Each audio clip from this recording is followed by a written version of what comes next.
Buen día. Hoy otro podcast de actualidad médica. Los anticuerpos monoclonales dirigidos contra puntos de chequeo inmunológico o inhibidores de checkpoint representan una clase de agentes en aumento para múltiples tipos de tumores y en múltiples estadios de la enfermedad. Al amplificar la actividad de células T antitumorales, se han observado respuestas de larga duración sin precedentes en personas con enfermedad irresecable o metastásica avanzada. La activación de células T por parte de estos medicamentos promueve, de forma frecuente, efectos secundarios inflamatorios o autoinmunes, conocidos como eventos adversos relacionados a la inmunidad. Al compararse con la quimioterapia convencional, este espectro de toxicidad es único y puede afectar cualquier órgano. Los sistemas más frecuentemente afectados son la piel, el tracto gastrointestinal, las glándulas endocrinas y el pulmón. Infrecuentemente se han descrito manifestaciones reumáticas en los ensayos clínicos aleatorizados, pero en la práctica clínica diaria su frecuencia parece ser mayor.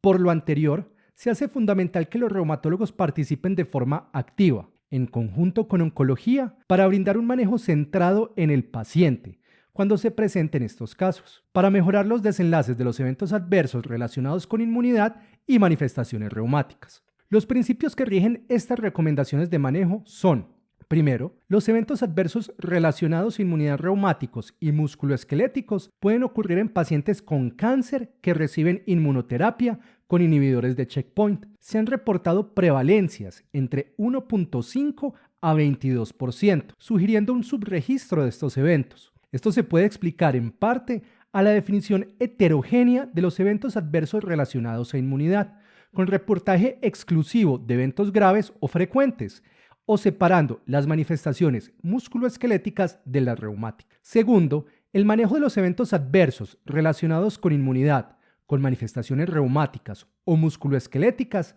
debe ser basado en un proceso de decisiones compartidas entre paciente, oncólogo y reumatólogo. Se debe hacer un balance de riesgos y beneficios en cada caso. La evidencia disponible para el manejo de estos casos es limitada. Tercero, los reumatólogos deben enlazarse con los oncólogos para contribuir en el manejo multidisciplinario de los pacientes que se presenten con signos y síntomas musculoesqueléticos. Se deben desarrollar redes de manejo multidisciplinario y se debe promover educación al personal de salud, cuidadores y pacientes sobre los posibles eventos adversos relacionados a inmunoterapia. Cuarto, el papel del reumatólogo es asistir en el diagnóstico diferencial y mejorar los síntomas musculoesqueléticos a un nivel aceptable que permita mantener una inmunoterapia efectiva del cáncer.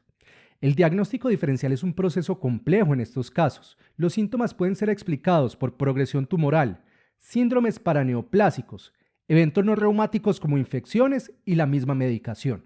Desde reumatología se debe proponer un plan de manejo que alivie los síntomas hasta un nivel aceptable, con el objetivo de mantener calidad de vida y que permita la continuación de la inmunoterapia para el cáncer, si esto es posible, y se recomienda por el grupo de oncología tratante. Estos objetivos difieren de los usuales en otras patologías de reumatología, como son la remisión en artritis reumatoide. ¿Qué puntos debemos considerar para alcanzar estos objetivos?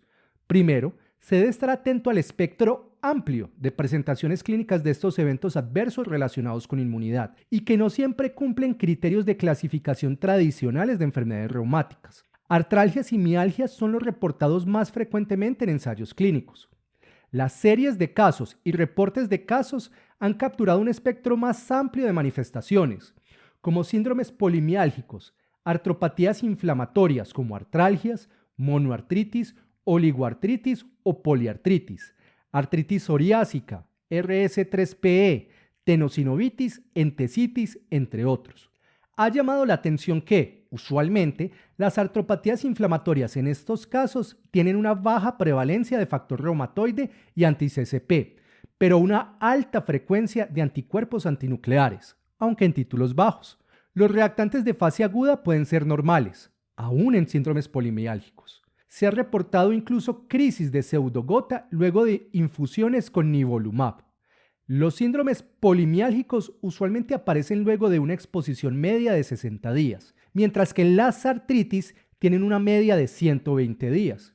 En el síndrome seco se ha descrito una baja frecuencia de autoanticuerpos, un 52% con anticuerpos antinucleares, 20% con anti-Ro, 9% con factor reumatoide y 8% con anti-La, al compararse con el síndrome de Sjögren clásico. Adicionalmente, se ha descrito un infiltrado predominantemente de células T con destrucción acinar, distinto al perfil histológico del síndrome de Sjögren primario en la biopsia de glándula salival menor. Se ha descrito sarcoidosis o reacciones tipo sarcoidosis. Estas usualmente se sospechan cuando se detectan nódulos pulmonares o linfadenopatías nuevas que requieren biopsias. La mitad de estos pacientes experimentan manifestaciones cutáneas, como nódulos o brotes, el 29% tos o disnea y un 18% artralgias o artritis.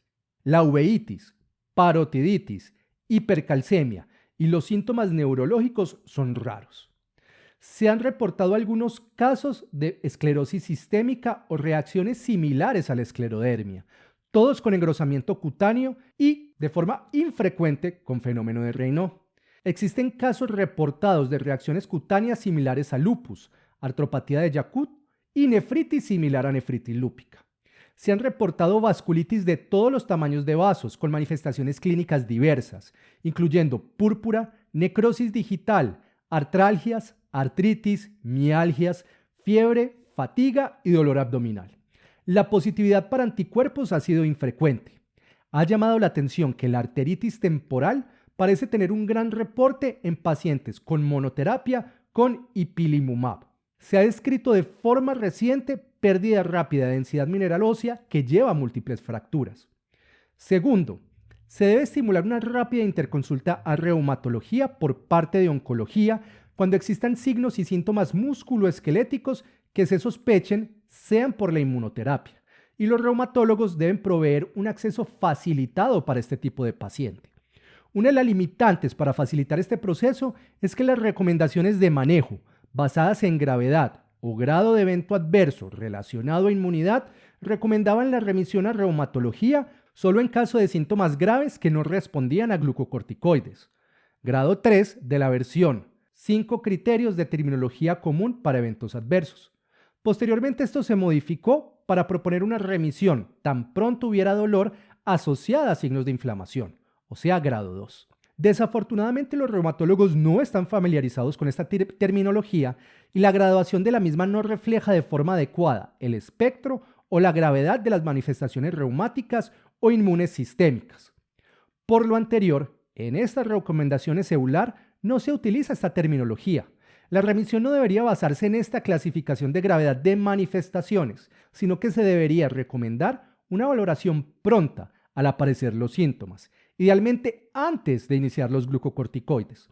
Por esto se deben contar con vías de evaluación priorizadas para estos casos. Las metástasis, síndromes paraneoplásicos y enfermedades reumáticas no relacionadas pueden ser diagnósticos diferenciales potenciales, por lo que la valoración deberá tener en cuenta una revisión comprensiva, que debe buscar documentar de forma objetiva el proceso inflamatorio, completando historia clínica, características clínicas, paraclínicos, imágenes y biopsias según sea necesario.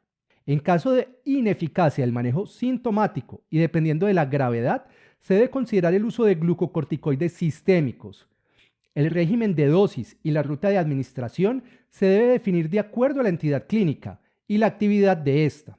Una vez se alcance mejoría sintomática, la dosis de glucocorticoides se debe reducir rápidamente a la menor dosis posible que controle los síntomas. Siempre deberemos considerar AINES o analgésicos como primera línea.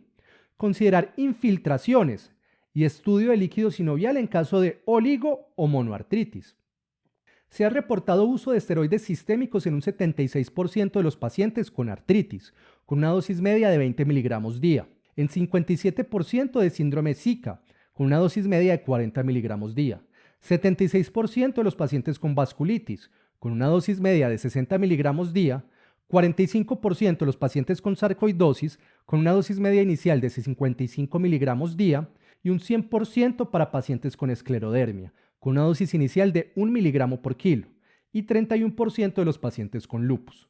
Hasta el momento, los datos de uso de glucocorticoides parecen ser tranquilizadores, con reportes que sugieren que 10 miligramos al día de prednisolona por 6 semanas podrían no modifica la respuesta al tratamiento de la terapia anti-PD1, pero existe temor respecto a la alteración de la activación y capacidad destructiva de los linfocitos que infiltran el tumor. Por este motivo, se deben reservar los pulsos y las dosis altas para manifestaciones que amenacen la vida o en miositis, y se favorece una aproximación de ahorro de glucocorticoides. Quinto, se debe considerar el uso de medicamentos modificadores de la enfermedad sintéticos clásicos en pacientes con respuesta insuficiente a una dosis aceptable de glucocorticoides o que requieran ahorro de glucocorticoides. No se ha demostrado hasta el momento superioridad de alguno de estos medicamentos y se ha reportado uso de metotrexato, sulfasalacina, hidroxicloroquina, ya sea en monoterapia o en combinación. Se ha descrito el uso de metotrexato en forma segura hasta por 1 año. Se ha reportado una mayor frecuencia de reacciones de hipersensibilidad con sulfasalacina en el conteo de artritis. Se ha reportado un efecto ahorrador de glucocorticoides cuando se inicia hidroxicloroquina antes de los esteroides. Se ha descrito el uso de micofenolato en pacientes con esclerodermia y se ha descrito el uso de ciclofosfamida en pacientes con granulomatosis con poliangeitis. En el caso de manifestaciones reumáticas o inmunes sistémicas graves o de respuesta insuficiente a los DIMAR sintéticos clásicos, se deben considerar los DIMAR biológicos. Los inhibidores de interleuquina 6 y los inhibidores de factor de necrosis tumoral son los de elección para artritis. Gastroenterología tiene experiencia exitosa y segura con inhibidores del TNF en colitis inducida por inhibidores de checkpoint. Se debe tener en cuenta que en este tipo de colitis usualmente se requiere 1 o 2 infusiones del inhibidor del TNF, mientras que en artritis se puede requerir por tiempo prolongado. Hasta el momento se ha reportado que 9 meses de inhibidor del TNF no parece modificar la respuesta tumoral, y datos preclínicos sugieren que estos medicamentos tienen un menor impacto sobre la activación de células T y la capacidad de destrucción de los linfocitos infiltrantes de tumores al compararse con glucocorticoides. Se ha propuesto incluso un posible efecto sinérgico entre los inhibidores del TNF y la inmunoterapia. Se ha reportado respuesta a inhibición de interleuquina 6 en artritis sin respuesta a inhibidores del TNF. Se ha reportado también respuesta de lesiones en piel tipo psoriasis con inhibidores de interleuquina 17, pero por el momento no se recomiendan antes datos que sugieren alteración de la respuesta al inhibidor del checkpoint. Se ha utilizado rituximab en pacientes con Neuro-Sjögren y en vasculitis con amenaza de extremidades. Por razones mecanísticas, se debe evitar el uso de abatacept debido al riesgo hipotético de antagonismo de la respuesta antitumoral. Se podría considerar solo en condiciones que amenacen la vida. Séptimo, la decisión de suspender o continuar la inmunoterapia para el cáncer se debe basar en la gravedad del evento adverso, la extensión del régimen de inmunosupresión requerida, la respuesta tumoral y su duración. El plan de tratamiento de oncología en un proceso de decisiones compartidas con el paciente. Esto puede variar entre instituciones. No existen ensayos clínicos aleatorizados que permitan guiar esta decisión. Se ha reportado la siguiente tasa de suspensiones de inmunoterapia: un 25% en artritis, 61% en síndrome Zika, 80% en vasculitis, 64% en sarcoidosis, 75% en esclerodermia y 78% en lupus. Se ha reportado beneficio clínico del inhibidor del checkpoint aún si se suspende. Ahora vamos a miositis. Esta puede llegar a ser una condición grave y por eso se evalúa o se reportan estas guías de forma aislada o aparte a los otros temas. El retiro de la inmunoterapia siempre se debe discutir. En la presencia de manifestaciones que amenacen la vida, como síntomas vulvares, ya sea disfagia, disartria o disfonía, o síntomas como disnea o complicaciones como miocarditis, se deben utilizar dosis altas de glucocorticoides, inmunoglobulina humana y o recambios plasmáticos. En manifestaciones graves, el retiro de inmunoterapia siempre es necesario. Lo anterior se debe a que la miositis pertenece al espectro de los eventos adversos potencialmente fatales, debido a su frecuente asociación a miocarditis o miastenia gravis. De forma notable, ocurre temprano luego de la iniciación del inhibidor de checkpoint, usualmente en el primer mes de uso. Siempre se debe tener un alto índice de sospecha, ya que puede simular síndromes polimiálgicos.